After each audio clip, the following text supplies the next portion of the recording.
Bismillahirrahmanirrahim. Assalamualaikum warahmatullahi wabarakatuh. Pemirsa TV Masumi dan Ahmad Yani Channel dimanapun berada di seluruh Indonesia, dari Sabang sampai Merauke, juga saudara-saudara kita di seluruh dunia, diaspora. Kita jumpa lagi untuk bincang-bincang tentang tentunya hal-hal yang berbeda tiap hari, tetapi selalu menarik. Pada hari ini kita bicara tentang terpuruknya rupiah. Ini karena terdepresiasi yang cukup dalam dari sekitar 15 ribuan sebelum Idul Fitri lalu, sekarang sudah menginjak ke 16.200 kira-kira hari ini. Nah, untuk membahas ini kita sudah kehadiran tamu, ini sangat relevan, yaitu ex-peneliti utama Kementerian Keuangan Republik Indonesia, Bapak Dr. Almizan Ulfa. Beliau nanti akan menyampaikan bagaimana secara teori dan juga praktek dan cara mengatasi supaya rupiah ini menguat kembali.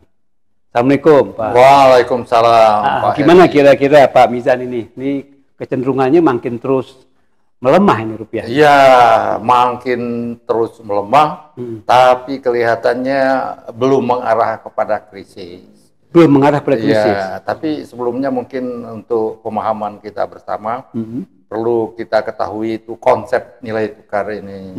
Nilai tukar ini yang sangat populer itu adalah hukum satu harga, the law of one price. Gini maksudnya, kalau nasi ramen satu porsi itu 15.000 di Indonesia, di Jepang nasi ramen itu $2, artinya $2 itu sama dengan 15.000 rupiah, atau dengan kata lain kurs rupiahnya itu 7.500 di Jepang. Ya, misalnya. Ya, okay. di ini ya. Jadi kalau misalnya nasi ramennya itu di Amerika harganya $1, berarti kursnya itu 15.000 rupiah, itu prinsip utamanya. Dan nilai tukar ini sebenarnya pergerakan antara devisa, ya, kebutuhan devisa luar negeri untuk pembelian barang-barang konsumsi, barang-barang produksi, ya, dan pergerakan nilai ekspor kita. Itu yang fundamentalnya, fundamental pergerakan nilai tukar ini.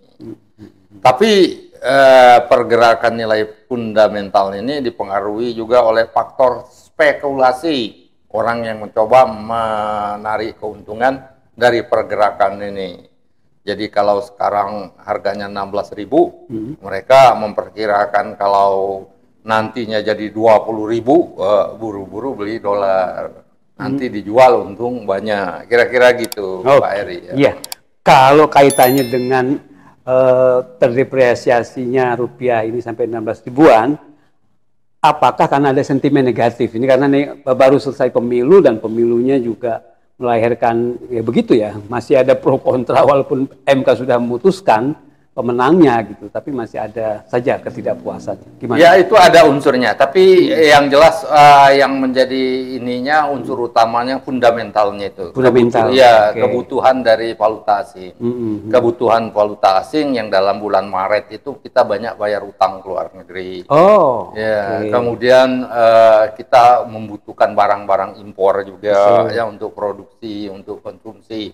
Di satu sisi nilai ekspor kita ya lebih rendah dari kebutuhan nilai valuta asing itu. Katakanlah ya, kalau valuta asingnya kita perlu $1.000, sedangkan nilai ekspor kita hanya 800 $800, berarti nilai rupiah akan terdepresiasi. Antara lain itu, berpikir sederhananya.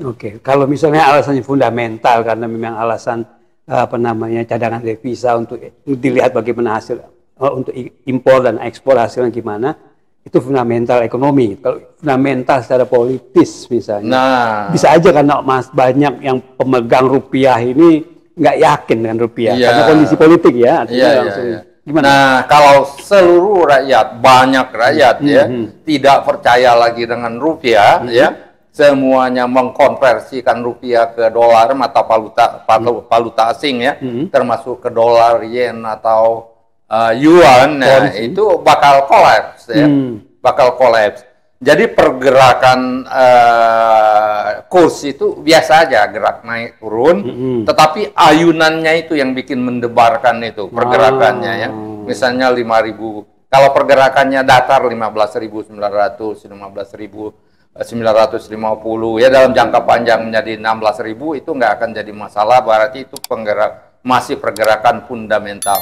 Tapi kalau ayunannya ini ya besar, nah ini tugas dari Bank Indonesia ya untuk melakukan stabilisasi ya.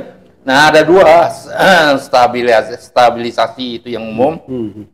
Pertama, Bank Indonesia itu melakukan sterilisasi ya. Dan yang sekarang dilakukan bukan sterilisasi, dia punya 3 instrumen. Ya ada apa itu namanya? Sekuritas ya.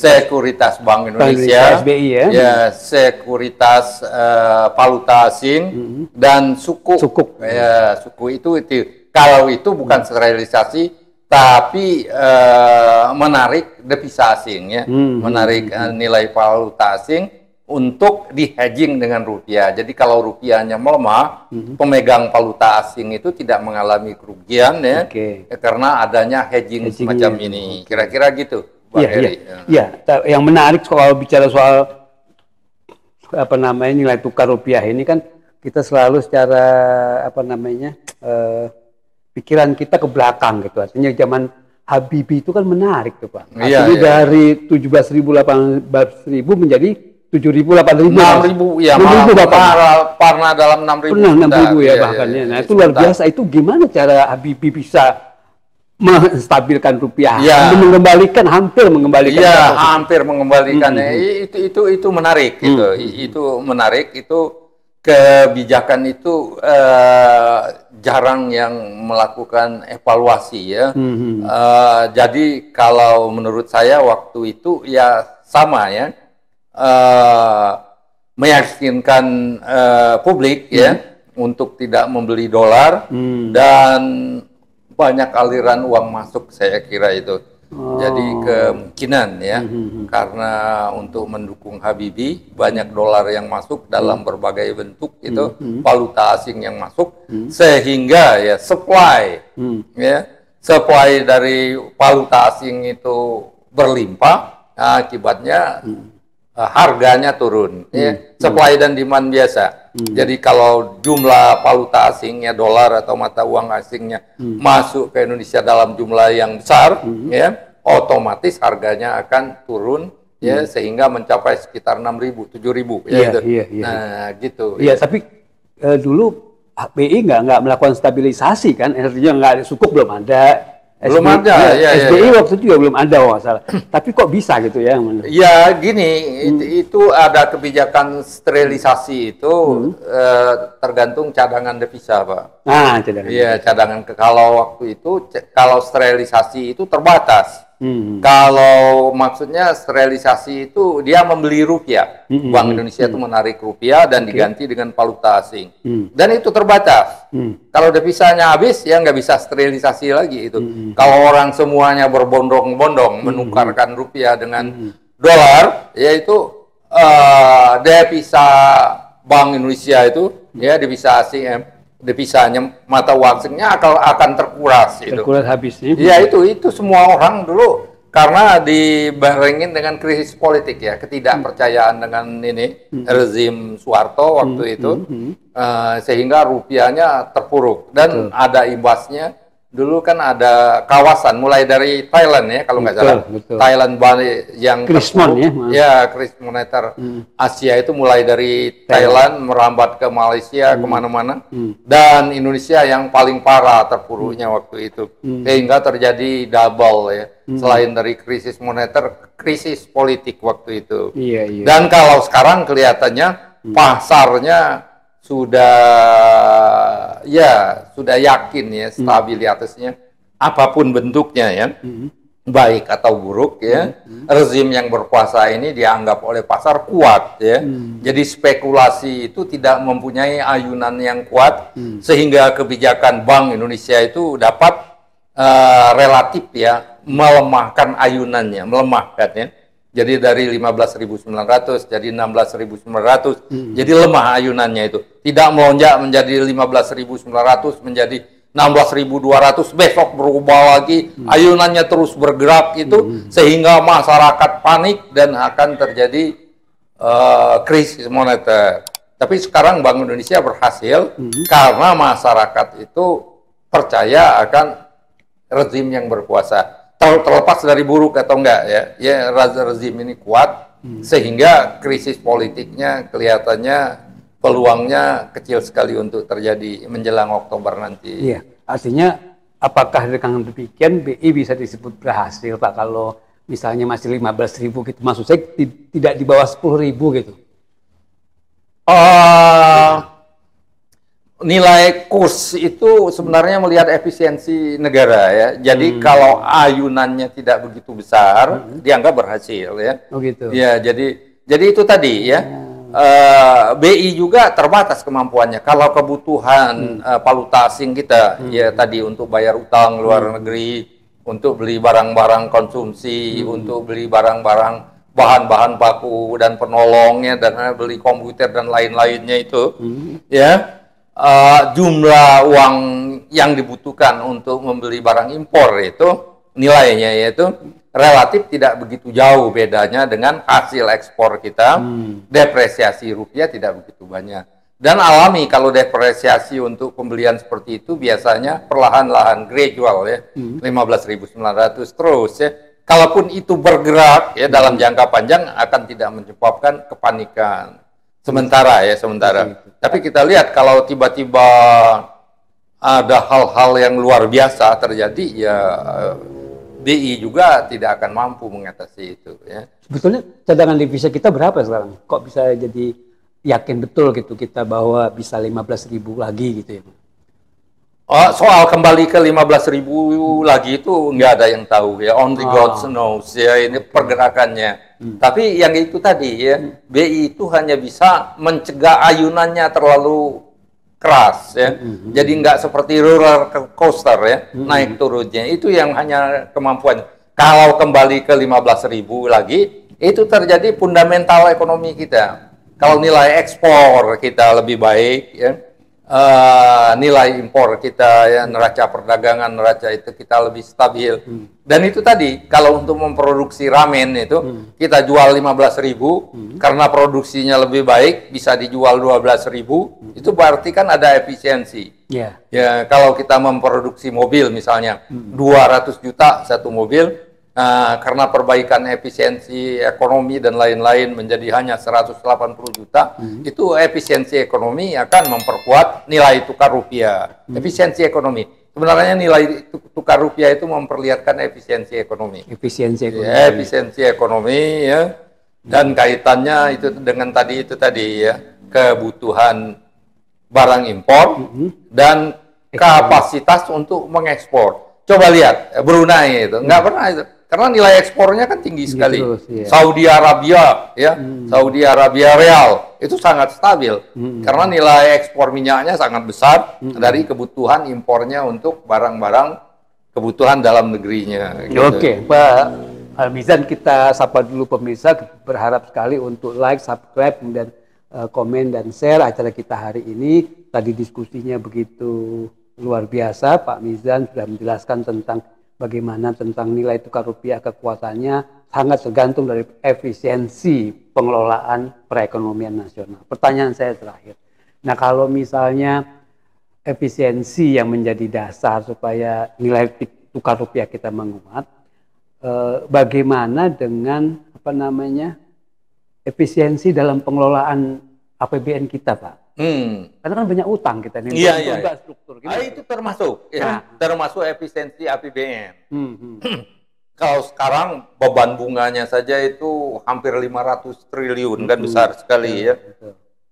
Ya, efisiensi dari sektor negara ya itu. Jadi ada dua itu kalau kita bagi, efisiensi dari sektor swasta dan efisiensi dari sektor negara. Jadi dua-duanya ini kalau membaik akan memperbaiki nilai tukar rupiah. Betul. Salah satunya atau dua-duanya sektor swasta efisiensinya membaik ya sektor pemerintah efisiensinya membaik, nilai tukar rupiah otomatis berangsur-angsur akan menguat kembali. Memerlukan waktu, tapi efisiensi ini memerlukan waktu yang panjang. Ya. Ya ini seperti pergerakan 15.000 ini, dulu kalau tidak salah di tahun 2004, 2005 masih 7.000-an ya kalau nggak salah. Ya 7.000-an, saya ingat itu waktu saya di situ. Kita memperkirakan 8.000 aja sudah lampu merah waktu itu. Ya. Tapi karena dia berangsur-angsur ya, depresiasi itu berangsur-angsur tidak akan menimbulkan gejolak, ya. Berangsur-angsur alamiah. Karena gradualnya itu ya, jadi tenang gitu ya. Tenang, jadi nggak terasa ya. Jadi apa? Killing me softly, pelan-pelan ya. Jadi kalau kita mengharapkan rupiah menguat ya. Sebenarnya kalau dari segi ekonomi moneter, nggak perlu rupiah kuat, yang perlu stabil. Ya, yang perlu stabil. Karena kalau rupiah lemah juga, ya barang-barang impor itu, barang-barang ekspor kita menjadi murah, ya, menjadi murah dan lebih kompetitif bersaing dengan barang-barang di luar negeri. Misalnya sepatu yang diproduksi di Indonesia, baju, garment, ya. Karena rupiahnya lemah, ya orang beli sepatu misalnya cukup $3, ya murah kan? Kalau rupiahnya kuat nggak cukup $3, harganya mungkin $5 kan lebih murah. Dengan harganya lebih murah, ya ekspor sepatu kita, garment kita, mungkin produk-produk elektronik kita akan lebih murah di pasar internasional, sehingga ekspor kita akan naik. Jadi sebenarnya prinsip dari nilai tukar itu bukan kuat atau lemah, stabil.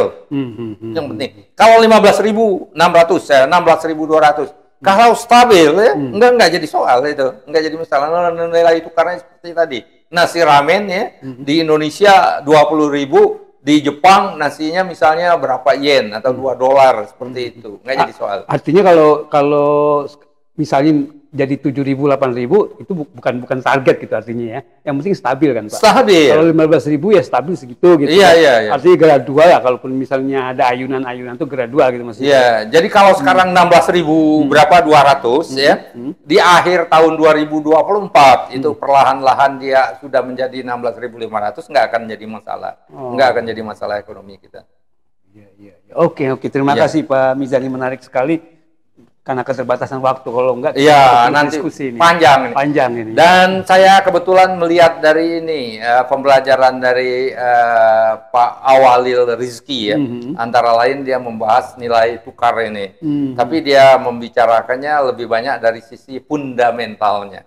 Ya, pergerakan ekspornya apa, impornya apa, untuk kebutuhan apa. Jadi prinsipnya dasar sekali. Dia belum membicarakan intervensi Bank Indonesia, kemudian belum dibicarakan juga ya, sementara yang saya lihat ya, masalah spekulasi dan masalah krisis politik atau kepercayaan ya, kepercayaan publik ya. Ya seperti sekarang ya. Pasar kelihatannya percaya pemerintah kuat, terlepas dari pemerintah baik atau buruk ya. Percaya bahwa ini orang kuat. Ya. Sama Orde Baru dulu kan, terlepas dari bagus atau tidaknya, pasar membaca bahwa rezim yang berkuasa ini kuat. Kira-kira gitu, Pak Heri. Oke. Terima kasih Pak Mizan. Pemirsa Masumi TV, kita akhiri diskusi kita pada sore hari ini. Semoga bermanfaat karena memang sangat-sangat banyak panjang lebar tadi diuraikan oleh Pak Mizan. Terima kasih. Billahi taufiq wal hidayah. Wassalamualaikum warahmatullahi wabarakatuh.